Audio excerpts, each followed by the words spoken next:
Come on, Ned.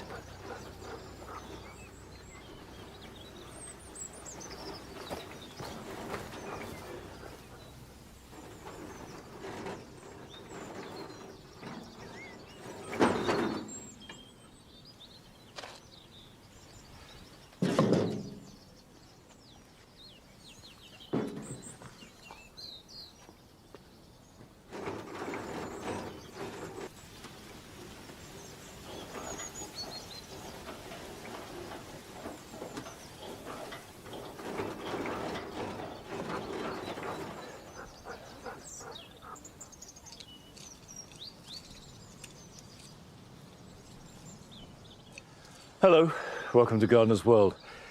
I'm just loosening this area up because this bank on the side of the mound originally was grass, and we had lots of bulbs in, and you had a display, and then when they died back we cut it back and we kept it as cut grass. Over the years, all kinds of things have seeded themselves in here. Some of them are lovely, like the cow parsley coming through. But I want to start putting in spent bulbs from this year. That's bulbs that are flowered and finished. These are in pots. But actually, there's no reason why I can't put them straight in the garden. And you can do this in a border. And that's what I'm going to do here. And the colour theme here on the mound is yellow and blue. So I've got some yellow and blue hyacinths. Well, some hyacinths that are yellow and some hyacinths that are blue. Not both at once.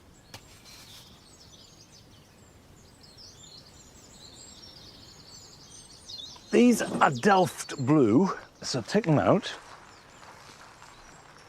Being slightly careful. There we go. So you can see, there are the bulbs. So I will carefully separate these out. Okay, let's just take each one. Let's take a few like that. There we go.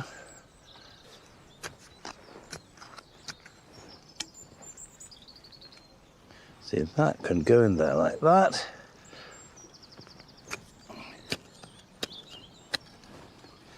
Now you notice I'm not cutting back or trying to tidy up the leaves. It's really important that, because these must be allowed to die back naturally. That will feed into the bulb and form next year's flower. If I cut those off now, there's a real chance that there'll be no flowering next year. And if you have blind bulbs, it's very often because either they've been too dry or there hasn't been enough light on the foliage after they finish flowering. Okay.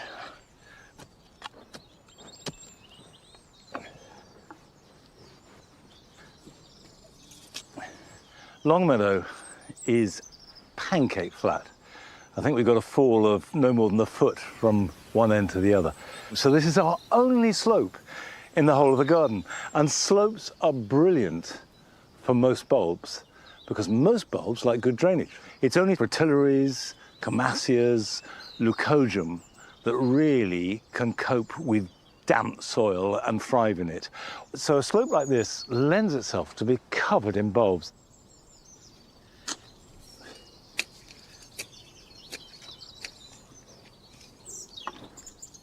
I quite like the way that they'll intermingle with what has naturally sown itself here. And it really goes back to this combination of working with nature. So use all the lovely natural things that are occurring and popping up and seeding themselves, but also plant in amongst them. So it becomes a creative act of which you are a partner rather than the controller. And I think that's really inspiring.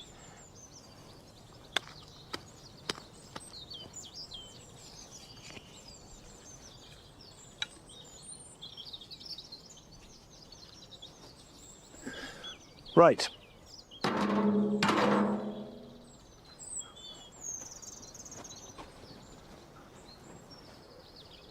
Now, we're going to join Carol in her garden, who shows us that you don't need a big space to grow really good food, and as well as being delicious, it can look beautiful too.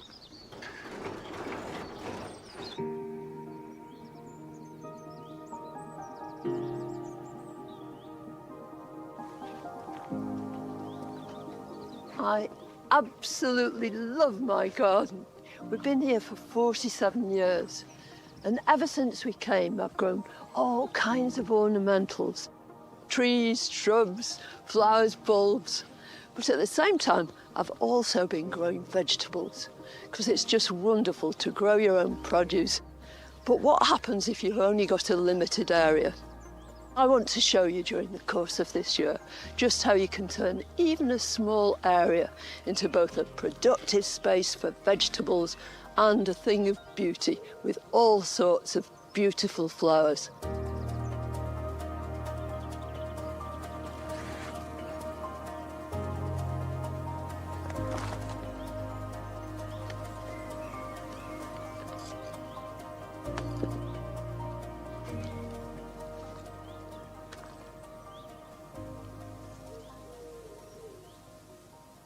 This is a plot. It's about 8 feet by 5 feet, give or take. So it's pretty small, but I'm going to be growing so intensively in here that the whole thing eventually is going to be full of beautiful flowers and wonderful, wonderful vegetables. I'm not going to be planting everything today, but I'm going to be adding to it right the way through. All manner of stuff, but absolutely everything in here is going to be an annual. Most of it is going to be grown from seed, as were these sweet peas, which are the very first thing I'm planting in here. I'm growing several different sweet peas, but these are Kupani, which is this glorious purple and maroon one with wonderful, wonderful scent. Of course, sweet peas are climbers. So my husband Neil has made me this wonderful structure. It's a cylinder because it means that I can grow sweet peas and climbing beans. So I'm going to intersperse them with different climbing beans.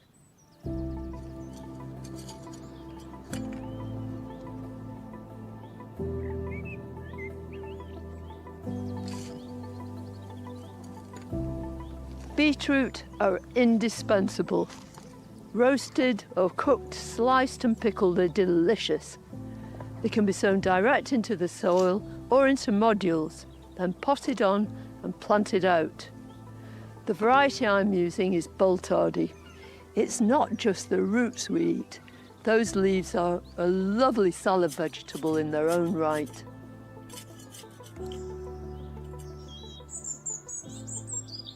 In between them, I'm planting lettuce. This is a lettuce called Little Gem, and I'm putting them in 2 at a time, one behind the other. And the whole object of doing that is that I can harvest one first, and then the next one can grow on and get bigger. It's really my absolute all-time favourite lettuce because not only is it delicious in salads when it's young, you can cook with it as well. Just stick it in the pan for, less than a minute with a bit of butter and salt and pepper. It's delicious.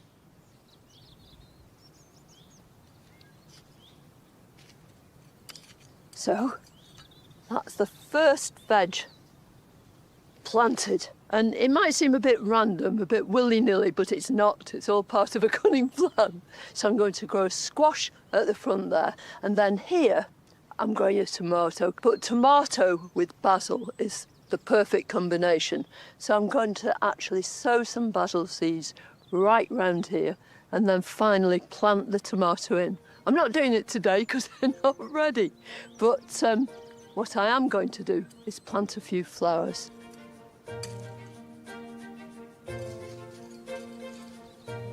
Alongside the beetroot and lettuce, I'm planting some pink cosmos, informally. As they grow, they'll give the lettuce a bit of dappled shade. Cosmos have to be one of the most rewarding annual flowers. And with constant deadheading, or cutting for the house, they'll keep going until late October.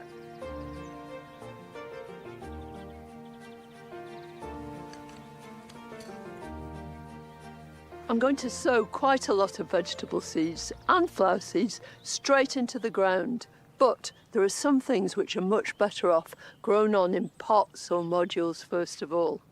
So this is a method I use for all beans, but the beans in question are these beautiful broad beans, the crimson flowered broad bean. So not only do you get the most delicious beans, but in addition, you get the advantage of these utterly glorious flowers.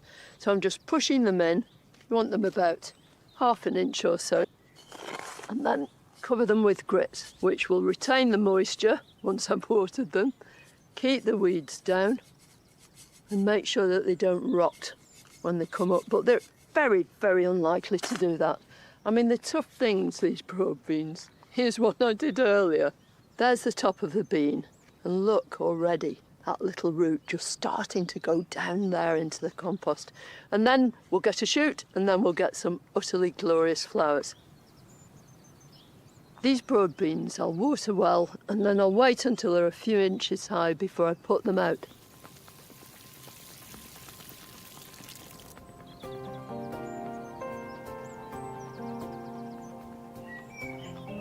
You can use exactly the same idea of combining edibles and ornamentals in a pot, and that's just what I'm doing here. This is orak.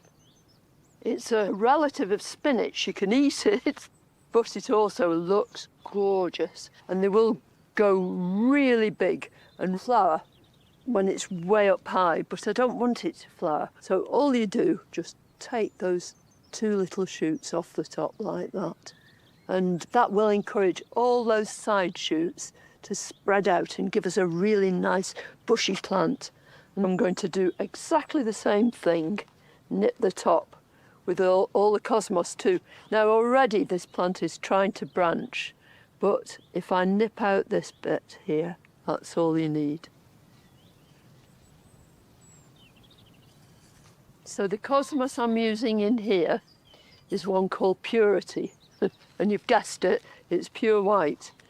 And it takes it a while before it starts to flower, but when it goes for it, especially if you pinch the top and you've got loads of flowering side shoots, it's absolutely lovely.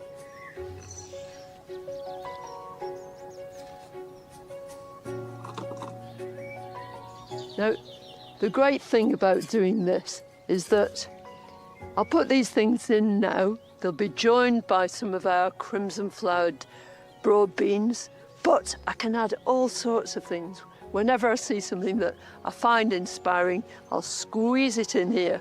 And as for the main patch, we've only just begun. I'll be adding more veg, loads of beautiful flowers, and the whole thing's going to come together and just look absolutely wonderful and taste good too.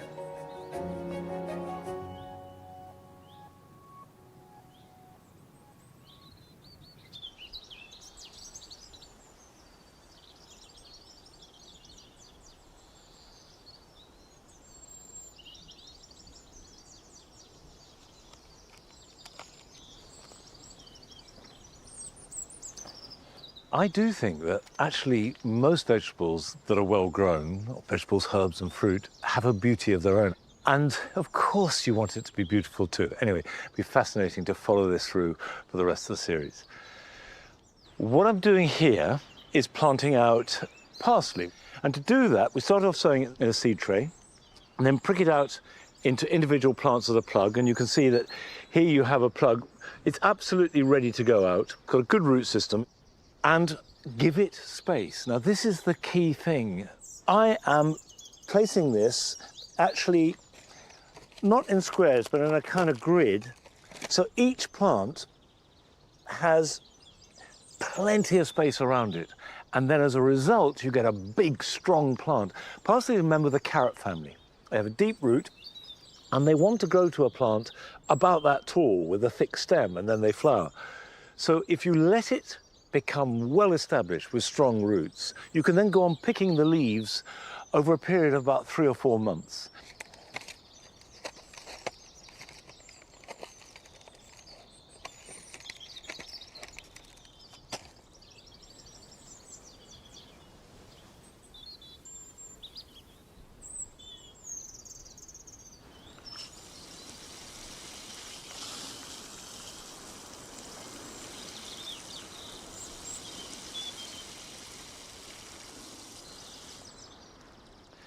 Those have now had a good soak.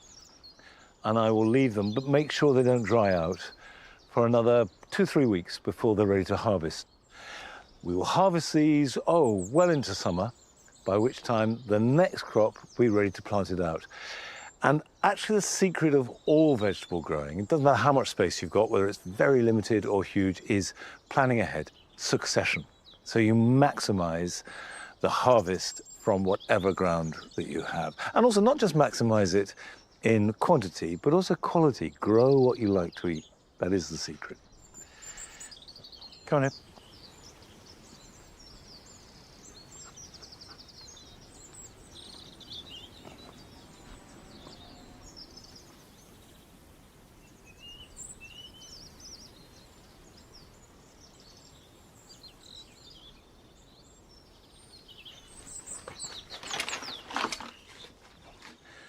The potting shed and the greenhouse are my happy place. Taking plants on this journey from seed to full high performance out in the garden. So you have seeds that's sown and you get a seed tray full of seedlings like that. And then you prick them out and they look something along these lines into individual plugs. They then are grown on and moved over onto this side, and you can see these are all plants that have been pricked out and getting bigger.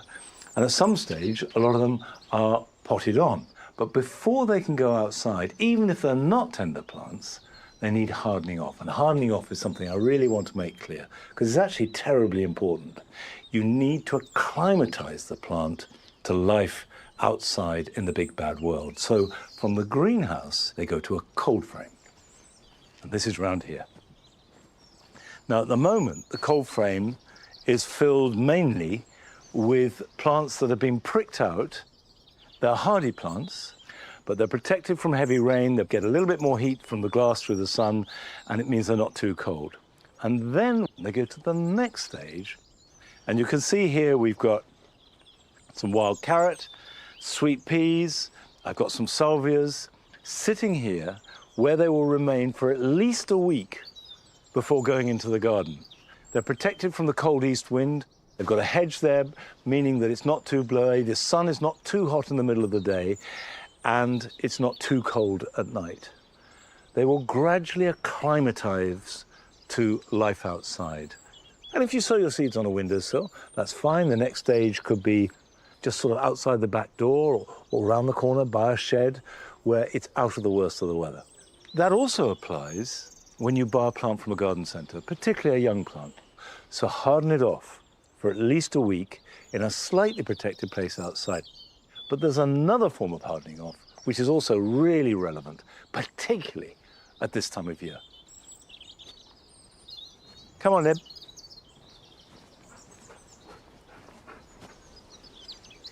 The other kind of hardening off is of plants that are perennial and can live for years as long as they are protected from the cold. So, for example, here we've got some agapanthus, some pelargoniums, lemon verbena, salvias, and this was, until last week, full of citrus plants. It's just enough to get them through the winter. But again, if you take them having spent all winter in a greenhouse and then put them outside just because it's safe to go, they're going to sort of blink in the sunlight and they literally just stop growing. They hunker down, and it can take them 2 or 3 weeks to get going again. Far better to gently introduce them and acclimatize them.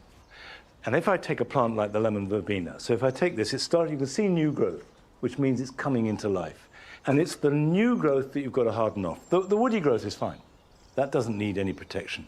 It's these new shoots. Before I take it outside, though, it needs a really hard prune, as they tend to get very woody and leggy.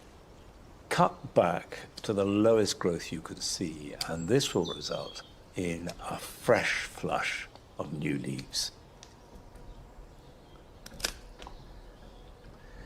Okay. What I normally do with lemon verbena is do a first pass like that, taking off any obvious pieces that are too long and straggly. And then when new shoots develop, do another prune. The tighter you can prune it, the better the end result.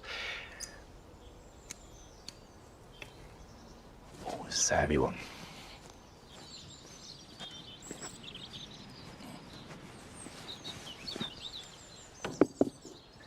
As the new growth emerges, it will do so into a slightly harsher environment than it was in the greenhouse, but it will adapt. And that's the key to all hardening on. All the trouble you go to, or whether you buy plants from a garden centre, give them a chance to adapt to your environment, acclimatise, and they'll be a lot healthier and happier as a result. Now, we have all kinds of different growing environments here at Longmeadow, but the one thing we don't do is have a floating garden. But Amy Chapman does. Hi Gardeners World, I'm Amy. This is my narrowboat. I moved onto it in the autumn and I'm turning it into a little floating garden. Let me show you around.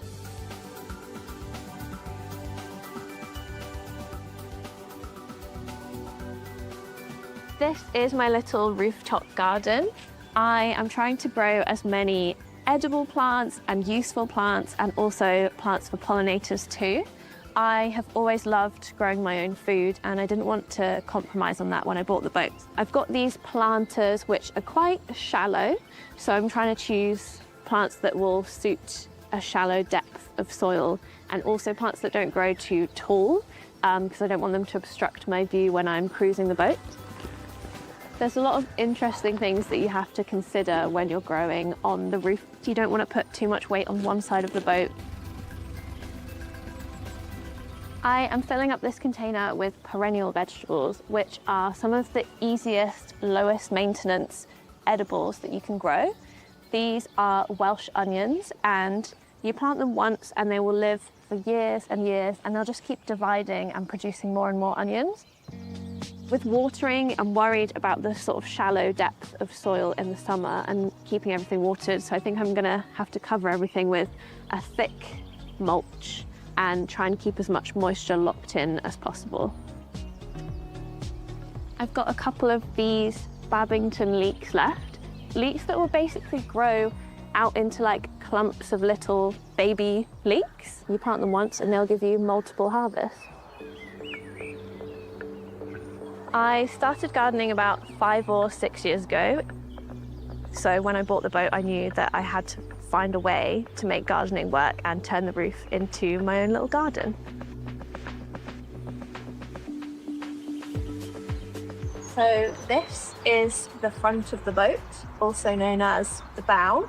And this is where I like to have a lot of colour and cheerfulness, because a lot of people that walk past the boat say how happy it makes them to see flowers. So I've got some honesty here, which is great for pollinators. It's just a lovely way to live, and you always feel like you're really connected to nature and the seasons. This is only my first spring on the boat, but I'm hoping that by the summer it's going to be absolutely overflowing with plants. I'm hoping it can be a wild, abundant, magical garden. Thank you so much for joining me. I hope you enjoyed having a little look around my floating garden.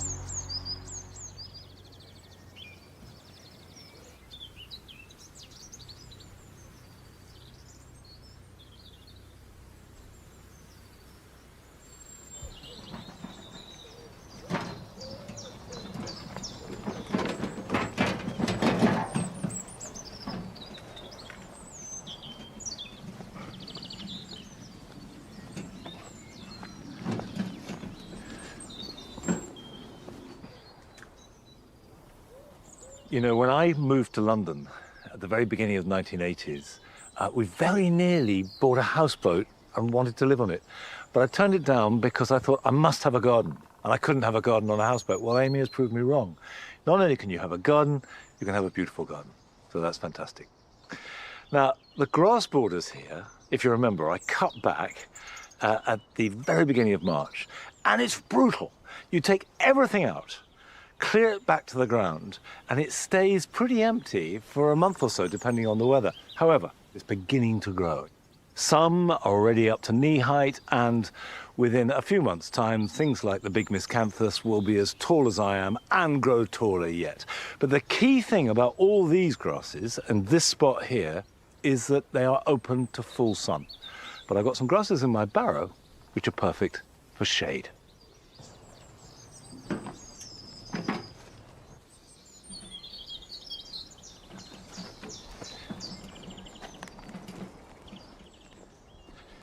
This is the Woodland Garden. At the end of summer, we started to replant it as not just a woodland border, but incorporating the trees, incorporating the shade and making the most of it. This barrow is full of grasses that not only will cope with dry shade, but actually thrive in it. And if you get the right one, I think they look great in shade and in woodland settings. So that's what I'm doing. The first is one called Hakon and Cloa. It's become very trendy. It creates these low mounds, like sort of a low bubbling fountain that spills out, and the leaves bend up and then fall over to the ground. And if I plant it near the edge of a path, it won't grow too big, but it will just soften that edge, and it means I can plant it around the roots of trees. So this is going to do a job for me for that. That will spill out nicely. Let's have another spiller there.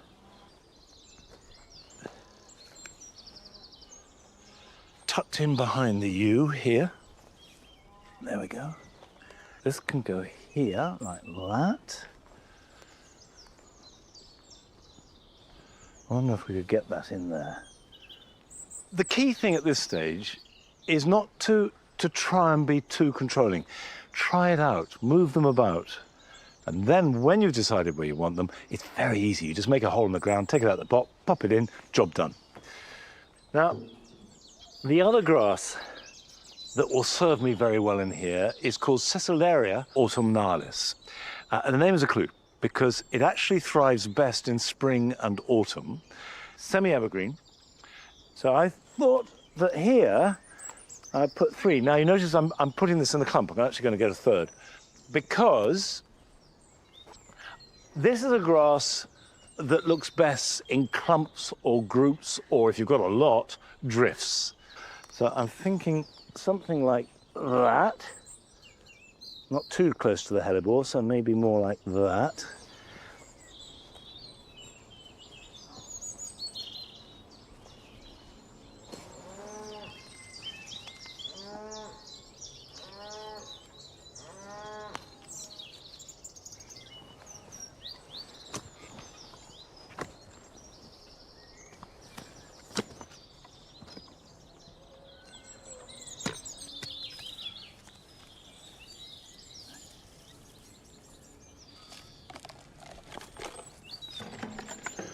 I'll get the rest of these in the ground now.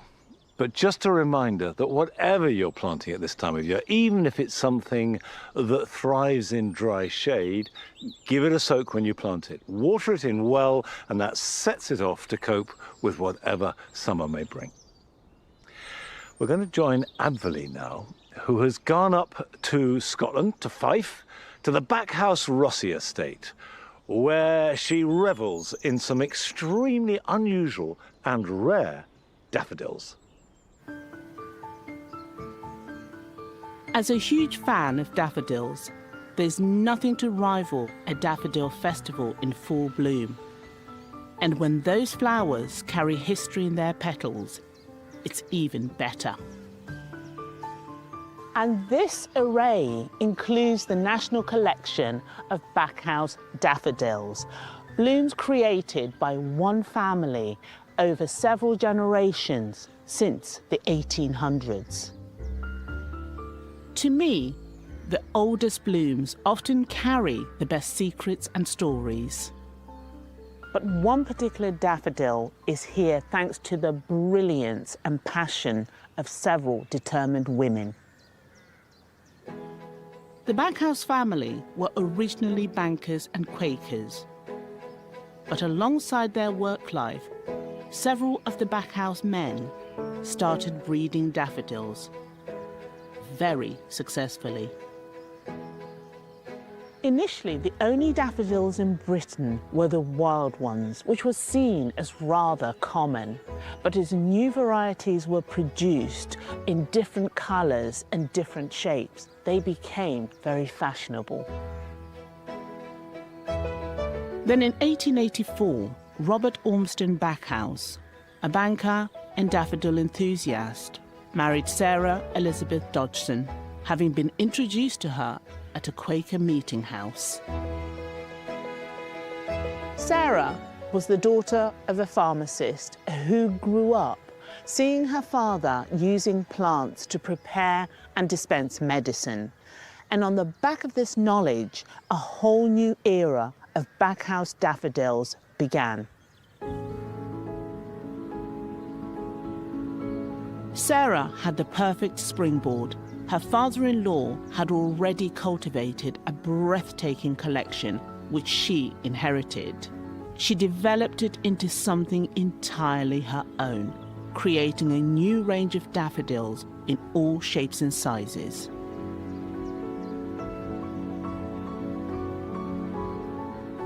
This is Lord Kitchener, with its ruffled trumpet and contrasting white petals with a twist.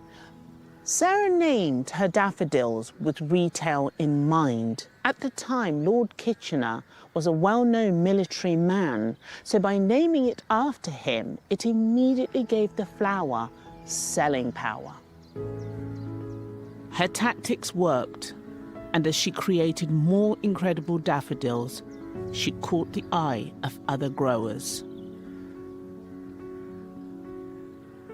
This is Sunrise, with these gorgeous gold rays spreading from the centre. It was really popular, and in her papers there's an order for 1,000 bulbs at 2 shillings each. Some of her later daffodils sold for much more. Sarah set her heart on creating daffodils with different coloured trumpets or cups. Mohican was an early success, sporting a red edge, but a full red trumpet soon followed. This here is a classic Sarah Backhouse red cup daffodil, set off by these beautiful ivory petals. She named it after another daffodil grower called Dick Wellband, and it's truly striking. Obviously, none of this happened overnight. Daffodils can take 5 years from seedling to flower, and some of her varieties needed 3 crosses or more. But Sarah had the patience and passion.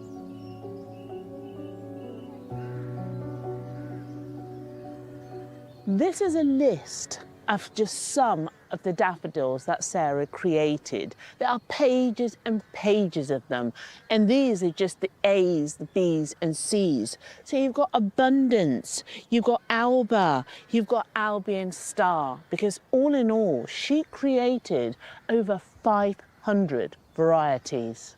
She won countless RHS Awards of Merit and was the first woman to receive the coveted Peter Bar Cup.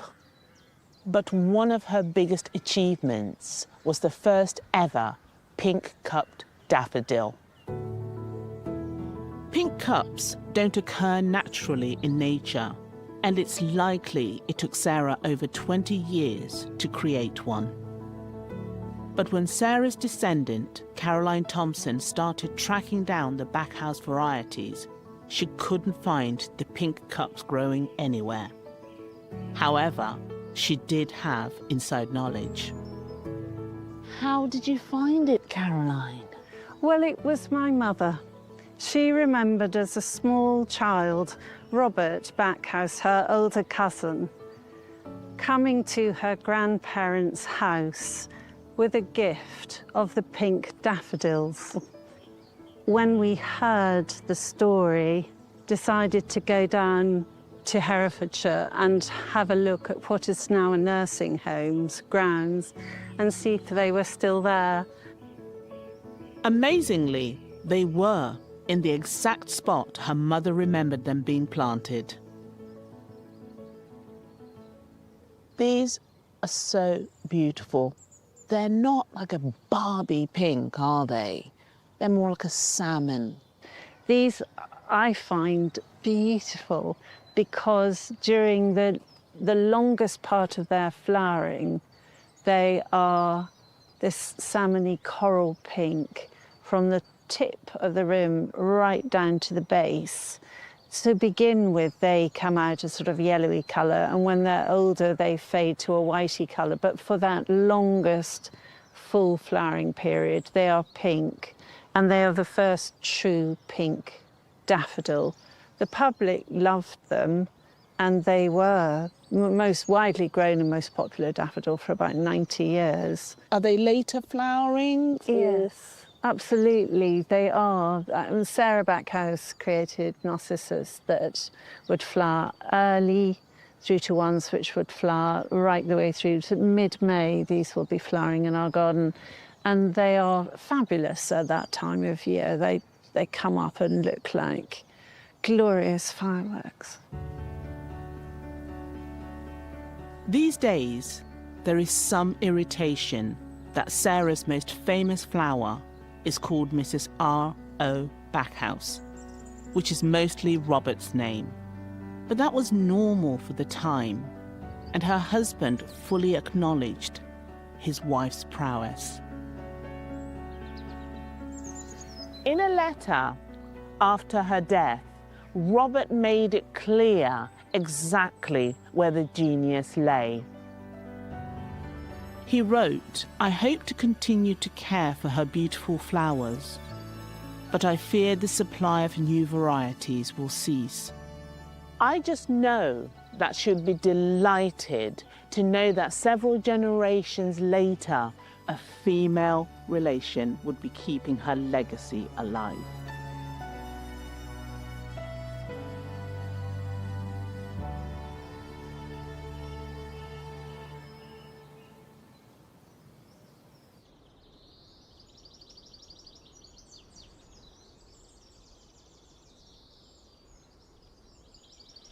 I love the fact that Mrs. R.O. Backhouse was discovered just down the road from here, in Hertfordshire.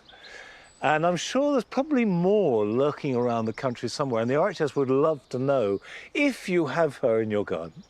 So there's Mrs. R.O. Backhouse and a couple of others. There's Mrs. William Copeland and also one called Sussex Bonfire. Those three are very rare, but they probably are out there and could be in your back garden. So if you think you've got them, or one of them, go to our website and it will tell you how you can let the RHS know and then what to do about it. Come on, Ed.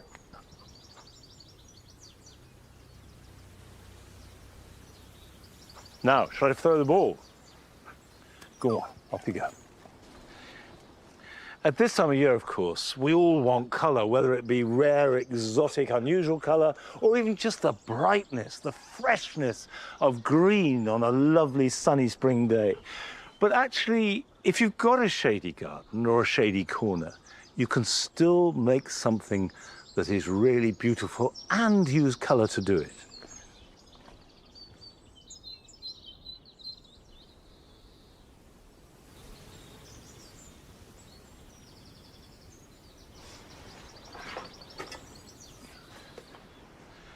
I've got here the ingredients for what I think will be a really good display.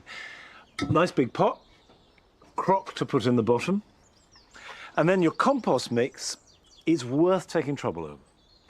You can just use peat-free compost you buy, and that will work sort of 80–85% as well as a mix. But the plants I've chosen, which are ferns and fuchsias, like an open, loose mix.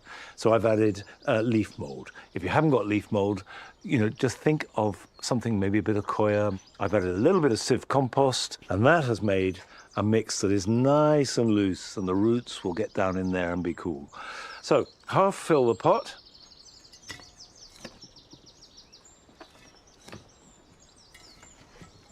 Now we'll start with the fern.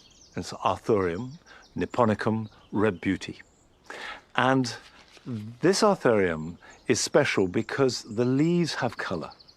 They're suffused with a sort of grey, silvery stain, and this beautiful burgundy sort of central stem going down the frond and going out into the side fronds. It does not like being dry. So wherever you put this pot, you've got to have access to water, and remember to water it at least weekly. I'm going to plant my centrepiece towards the back.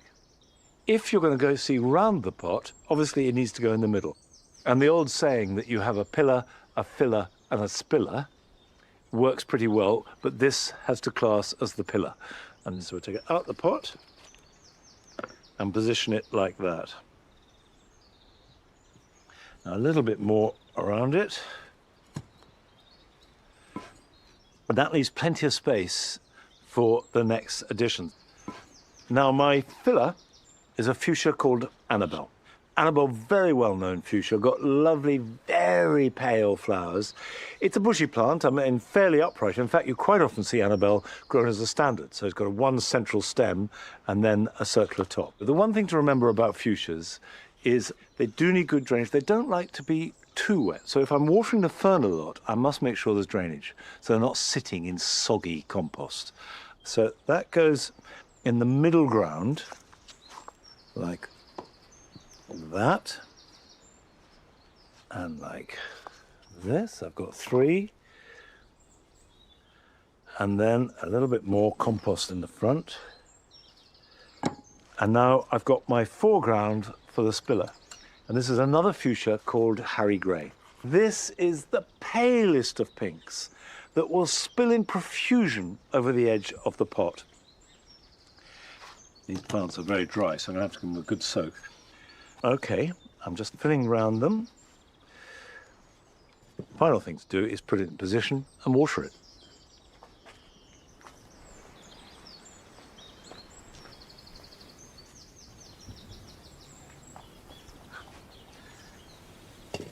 Now that can go down in front of this pot, which of course is also geared for shade. And actually, even in midsummer, this only gets about 4 hours of sun, but this will survive and thrive. I'm confident about that. Now, the next thing to do is to water, and that really is important.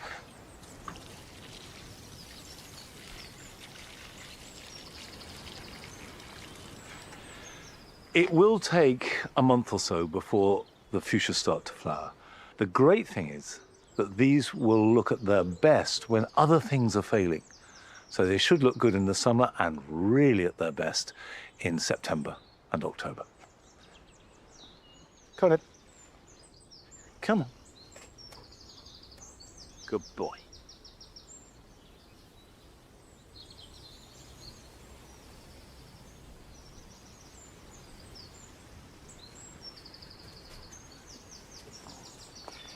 Well, the RHS Chelsea Flower Show is getting closer, and I know that everybody involved, whatever they're doing, they will be working around the clock to make sure that on the big day, things are as perfect as they possibly can be. And we went to visit a nursery growing enormous trees that look as though they're completely natural in the show garden. And Ep8 of Majestic Trees showed us around. I've always been into horticulture. It's been my dream job from day one, but I really refined my interest for trees while I was studying at Kew, and linking that with my love of production of plants meant that I could only really work at a tree nursery. The trees are important for the landscape because of all the ecosystem services that they provide. Things like wind dissipation, flood mitigation, carbon sequestration, habitat creation, all of those sorts of things. But at the same time, they're important for the human element as well. Because of things like social health and mental well-being, a lot of studies have been brought in that horticulture can be healing and it can be good for the mind. Tree selection is really important. My 3 guidelines would be select the right species, in the right place, and for the right reason. There's many aspects that you need to consider, such as ultimate size and space, but more importantly, how the tree is going to adapt to climate shifts. So there's a lot of research been done, and there's some studies that are suggesting London's going to have the climate of Barcelona by 2050, possibly Azerbaijan by 2100. And a lot of our British native trees are simply not going to be resilient to those climates in that era. So that's when we need to start looking at perhaps some exotics that are going to fill the space where the natives are leaving, but also provide the same ecosystem and biodiversity benefits. Non-natives are referred to as exotics. I think there's somewhere between 3,600 and 4,000 varieties in cultivation compared to our native tree species range, which is somewhere between 30 and 35 species. So to have that diversity in the treescape will enable them to be resilient. I joined the Royal Botanic Gardens Kew in 2013, fresh out of school, and it was a steep learning curve. Kew is somewhere that you always have some connection. And today we're working together looking at scientific research and how that can be put to best use in the commercial trade.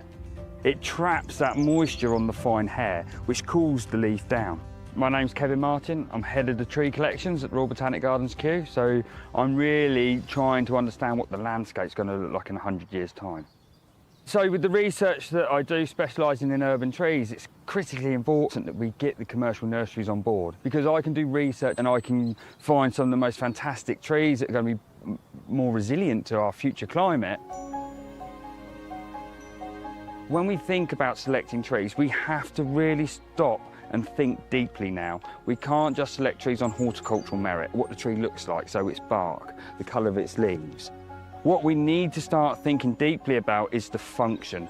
We're looking at cooling, we're looking at shade, we're looking at rain interception. They're the questions we need to ask ourselves now, not just what that tree looks like. Chelsea's going to be so important, because when we think about trees and when we think about selecting trees, we need a cultural change. And that's the biggest thing. And where else are you going to be able to start that conversation about cultural change than at Chelsea? So Kevin, these are the possible selected trees for our Chelsea stand here. Start with this Cercis canadensis forest pansy with a beautiful purple leaf. It's got some flowers on. Great, they're a really standout tree. Very well suited, especially for those urban dry environments. And that's what we need to try to explain. Just because they're resilient trees doesn't necessarily mean they're boring. So next we have Taxodium disticum, which is famous for thriving in swampy, wet conditions. If we're having an area that's prone for flooding, for instance, these are the trees we need to start looking at. And they're just really good ornamental trees, but they have a purpose now. One of the last trees to talk about is Sorbus ullingensis Olympic flame, which has lots of benefits in terms of climate resilience and benefits towards other species. It's got that spring flower. It's really important for our pollinators. And then we got that food source for the birds when the berries come out. And again, look at that for a stunning architectural tree, but yet it's still providing other services. And that's what makes trees like this so stunning to have in our garden. The trees we plant today, they're going to see a different world in 100 years' time. The climate's going to be very different, the growing conditions are going to be very different, so that's really the scale that we're working in. And it's critically important we get that message out there now, because by planting trees, we can then help with climate mitigation. And trees are going to be one of the main backbones of this mitigation as we go forward for the next few decades. So Kevin, it's been really hard overall selecting trees for Chelsea, which not only look special and, you know, pleasing for people to see, but also have some of these traits we've been talking about. So overall, I hope I've done a good job, but the proof will be in the pudding when it comes to judging, won't it? It will do, yeah, it'll be all down to the judges.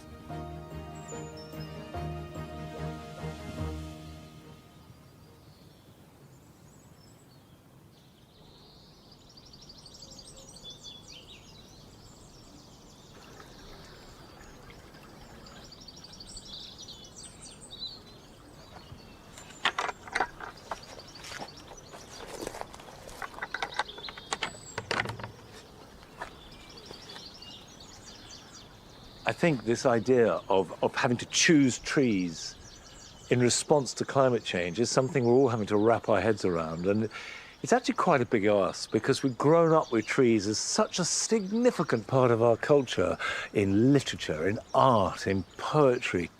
The shapes and outlines and features of our native trees are such an important part of our lives that to change that, well, it may be interesting, but it's going to be quite demanding. But at the same time, we don't have to abandon a lot of the trees that we love. And this year has been a brilliant year for blossom. And the crabapples, this is a crabapple called Everest.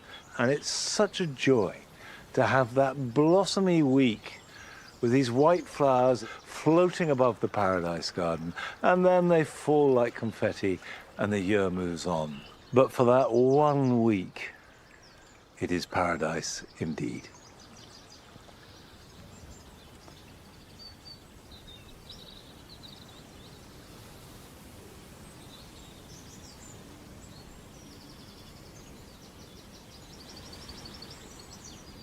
Okay, come on. Now, you're going to help me cut the thyme? Are you? Are you? I think it's probably not a good idea, okay? Or would you like to? Look, it smells delicious. Stop showing off. Right. This is thyme, common thyme. And like all Mediterranean herbs, it doesn't really want to grow here at Longmeadow, which is why I've got it growing in a pot.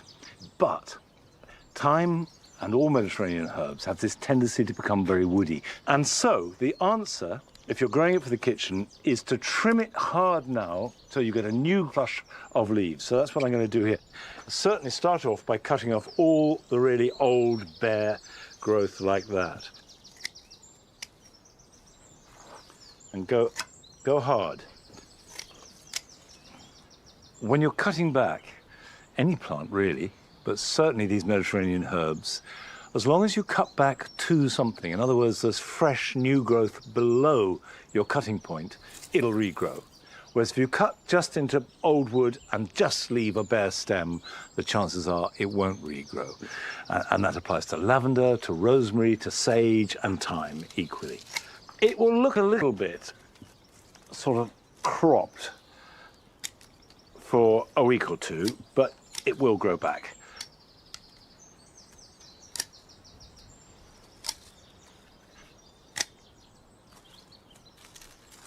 These plants probably will only serve this year, and then they'll be irretrievable, and we'll have to start again. And I think probably with time you have to think of replacing it at least every 3 years, if not every other year.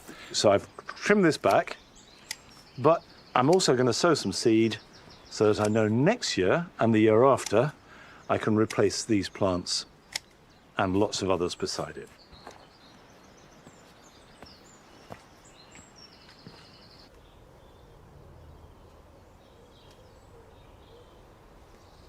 When you're sowing the seed, just as growing the plant, just remember where it comes from.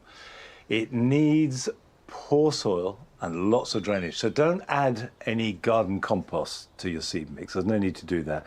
But do add some extra drainage if you possibly can. It could be sand, it could be grit, vermiculite, anything just to loosen it up. So I've added vermiculite to a coir-based compost. Just level it out. Now, thyme seed is pretty small. So if you see the seed here, there we go. Now each one of those, of course, is a potential plant. And the fact that they're brown and the compost is brown means you can't see where you've sown, but just try and sprinkle it as evenly as you can. The main thing to do is to avoid grouping in any one area, because the seedlings and the ultimate plant will do much better if they have a decent amount of room from the outset. Now, I'm not compacting this. All I'm doing is just making sure that the seeds have good contact with the compost. With most seeds, I would then cover that with either some more compost or some vermiculite. But thyme seedlings need light in which to germinate. So leave them open like that. Label them. This is just straightforward thyme. Now, if I watered that from above, however gently I did it, there is a slight risk that it will move the little tiny seeds to the edge of the container. So much better to water it from below.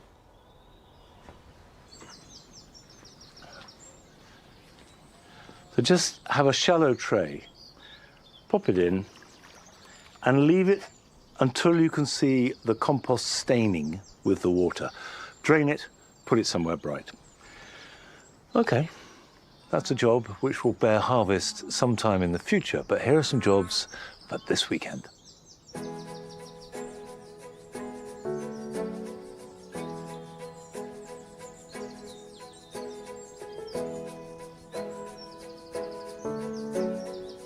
When your tulips have finished flowering, snap off the seed heads. This is a very satisfying thing to do because they come off easily.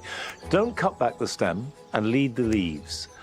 But this means that all the goodness, instead of going into making seeds, will go back into the bulb for next year's flower.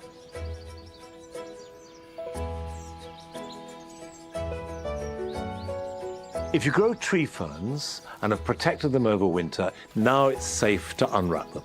Release the fronds. If they're looking raggedy, you can cut these right back because they'll soon be replaced. But on the other hand, if they're still looking good, leave them for a while. In either case, it's really important to give them a good soak. And tree ferns have many of their roots on the trunk, and this is what you need to keep moist. So soak the fronds and the trunk rather than the roots in the ground.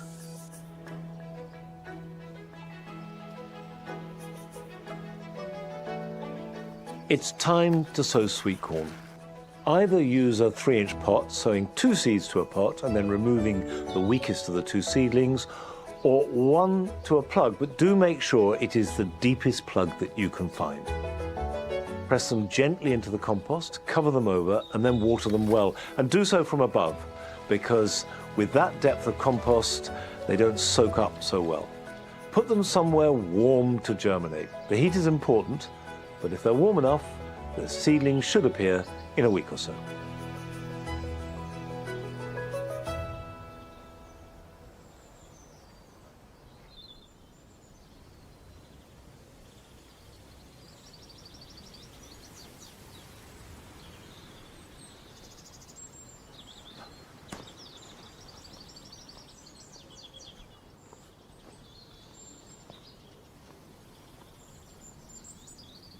I want to finish, if not on a high note, a low one which I hope actually makes everybody feel a bit better, because I'm going to finish with a disaster.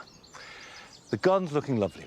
We work really hard to make it look as good as possible, but still things go wrong, and it happens to all of us. And here we have, in the cottage garden, a rose, or at least it was a rose, called Ypsilanti. A Gallica rose, beautiful flowers, and like most Gallicas, seemingly just able to cope with anything. But this has got hit by fire blight. And fire blight is a bacterial infection which looks as though it's been blowtorched, hence the name, fire blight. All the rose family are prone to it, and we've got it in the garden, and it's never going to go away. But because of our very wet, warm winters, that makes it worse. So there's not much you can do about it. What I will do with this is cut it back, burn the offending stems, dig out the roots and burn those too. If you can't burn them, then pack them up and get them taken away to the council tip. And I won't replant into it till the autumn. When everything is clear, I will then clean out the soil a little bit and put another rose in that is less prone to fire blight. But for the moment, it's just a pity. Nevertheless, everything else in the garden is looking wonderful. Next week, we're going to join Joe and Rachel at the RHS Malvern Spring Festival. And I will see you back here at Longmeadow in a couple of weeks' time. So until then, bye-bye.